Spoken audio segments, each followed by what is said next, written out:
confins du royaume, dans une cité de la Perse, vivaient deux frères, Cassim et Ali Baba. À la mort de leur vieux père, la famille était si pauvre qu'il ne restait rien à se partager. Cassim, l'aîné, devint un riche marchand en épousant une riche héritière acariâtre, tandis qu'Ali Baba vivait comme simple bûcheron, marié à une femme aussi pauvre que lui. Un jour, en travaillant dans la forêt, il aperçut un épais nuage de poussière qui avançait tout droit vers lui. Il distingua une troupe nombreuse de cavaliers. Ils arrivaient ventre à terre. Ali Baba pensa instinctivement à se protéger. Il monta sur un gros arbre au feuillage touffu. Isolé de tous les côtés, l'arbre s'élevait au pied d'un immense rocher, impossible à escalader. De là, Ali pouvait tout voir, sans être vu. Les cavaliers arrêtèrent brusquement leur monture près du gros rocher. Attention. Notre bûcheron compta 40 hommes en train de décharger de gros sacs pleins, tous armés de longs sabres. Il remarqua immédiatement que l'un d'entre eux criait des ordres, tout en se frayant un chemin au travers des arbustes. Et les autres répondaient en écho. Oui, capitaine! Soudain, face à la paroi, le capitaine prononce d'une voix ferme ces paroles étranges. Sésame, ouvre-toi.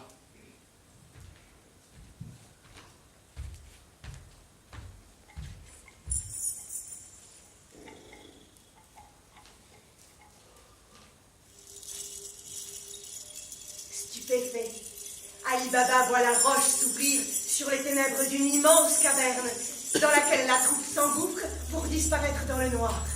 Sésame, ferme-toi.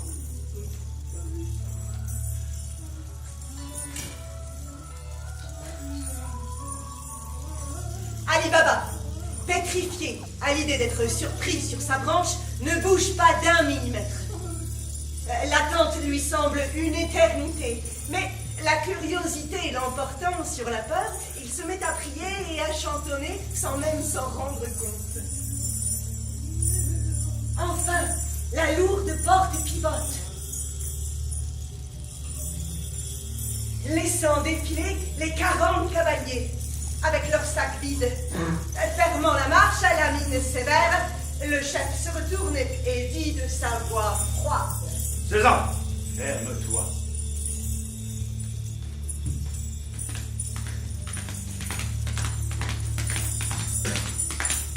Et toute la bande repart en galop par le même chemin d'où ils étaient venus. Aucun doute possible. Ce sont des voleurs. Mais voyons voir si ce bandit est un génie ou si ce rocher peut m'obéir. Si j'essayais moi aussi, après tout, pourquoi pas? Car ces paroles étranges sont gravées à jamais dans ma mémoire. Sont passées par là.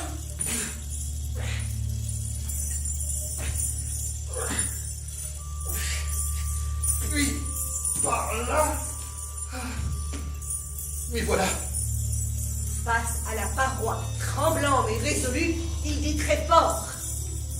Sésame, ouvre-toi.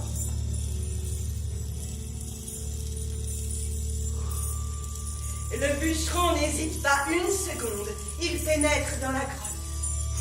À peine à l'intérieur, il prononce la seconde formule magique. Sésame, ferme-toi. Moi qui ne voyais qu'un boyau de ténèbres inquiétant, me voilà dans une grotte travaillée par la main de l'homme et bien éclairée.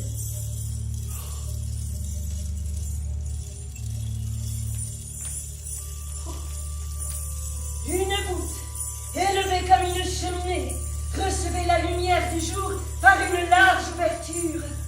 Il avance, subjugué. Toutes ces merveilles, ici à mes pieds.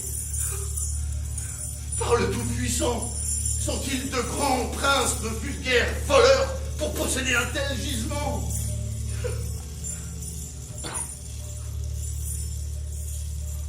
tapis sublimes, riches étoffes,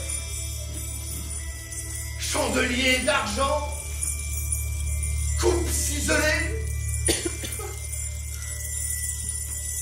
autant de pierres précieuses, rubis, diamants, saphirs, et tous ces sacs pleins d'or.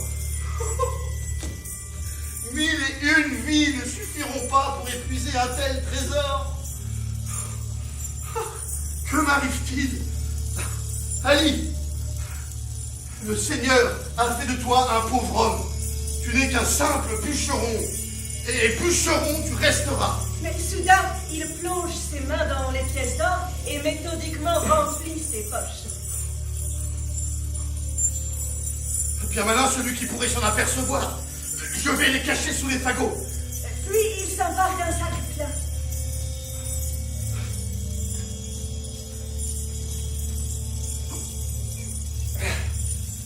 César, ouvre-toi. La lumière extérieure irradie la silhouette d'Ali Baba. Soulagé d'être dehors, il se retourne et, imitant le chef des voleurs, il dit de sa voix froide: César, ferme-toi.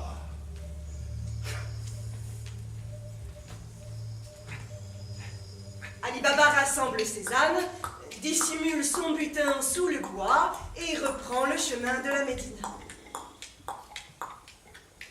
Sur le retour, son esprit, tiraillé par quelques remords, interroge la situation et rumine sans cesse. Pourquoi tant de richesses enfouies depuis tant d'années par des hommes?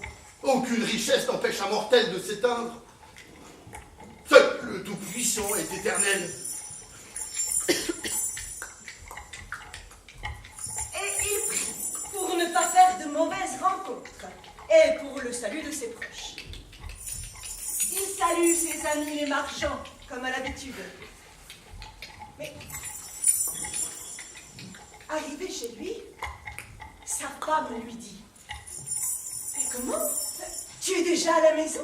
Mais que se passe-t-il? Sans un mot, il dépose avec précaution le sac ouvert sur le sofa. À la vue de tant de pièces d'or, celle-ci se fige et ne dit mot. Le soupçon se lit dans son regard et elle dit à son mari: Ali Baba, mais d'où vient cet or? Serais-tu assez fou pour... Bah, ma femme!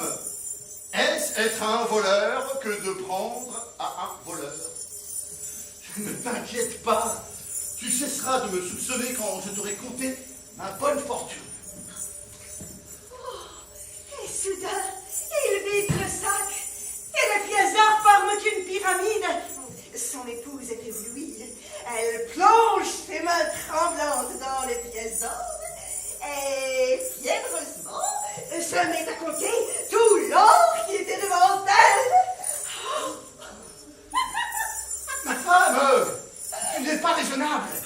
Je vais creuser une fosse et y enfouir ce trésor. Allons, nous n'avons pas de temps à perdre. Je veux savoir à combien se mesure notre fortune. Ainsi, je pourrais me perdre dans mes rêves. Je vais chez notre belle-sœur, lui emprunter une mesure, et je mesurerai pendant que tu creuseras la fosse. Maya, ma belle, à quoi sert-il de compter? Contentons-nous d'en user. Fais néanmoins ce qui te plaira, mais n'oublie pas, conserve le secret.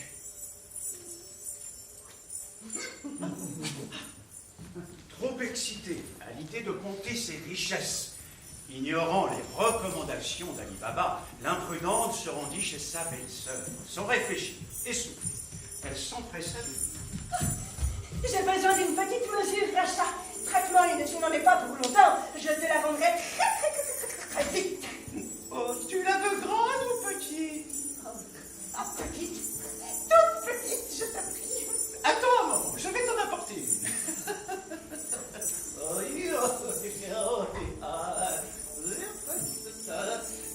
Inutile de jouer les cachotières, pauvre sotte.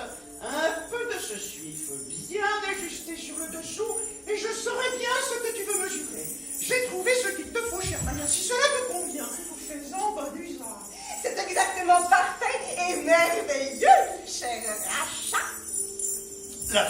bûcheron s'en va précipitamment, rentre chez elle, prend une grande respiration et commence à compter tout l'or, jusqu'à épuisement du nombre de pièces.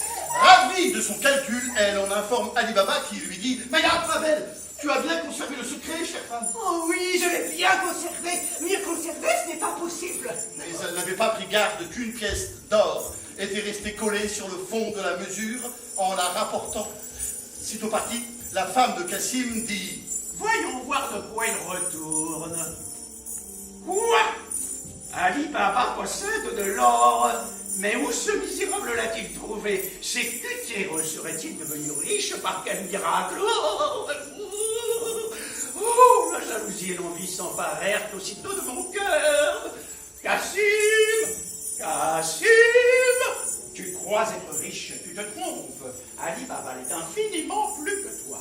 Lui ne compte pas son or comme toi, il le mesure. Sidéré, Cassim Glacial lui ordonne. Qu'en vas-tu dire?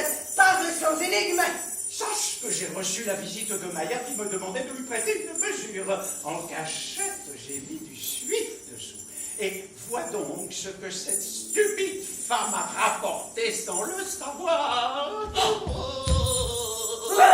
Cassim entre alors dans un état de transe inouï. Les murs du salon reflètent les couleurs de son visage, attisé par le caquetage de sa mégère qui le pousse à se rendre chez Ali. Que se passe-t-il? Tu joues le pauvre et le misérable et tu caches ton or. Cachetienne. Éructe Cassim Debrez plein la bouche.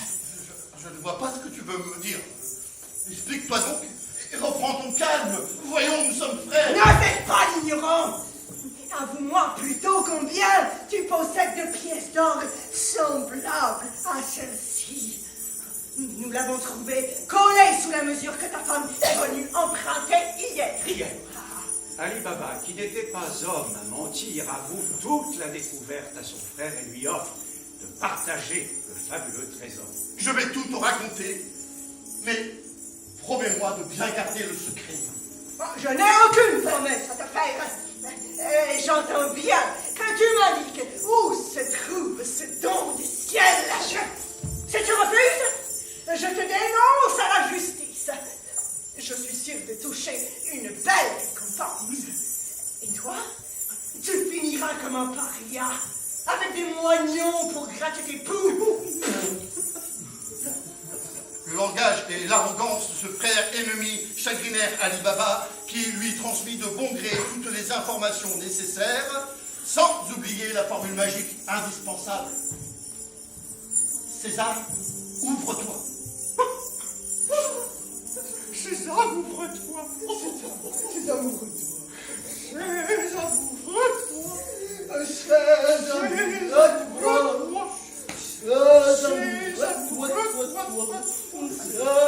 ouvre-toi. Sésame, ferme-toi. Sésame, ferme-toi. Sésame, ouvre-toi. Sésame, ferme-toi. Et Cassim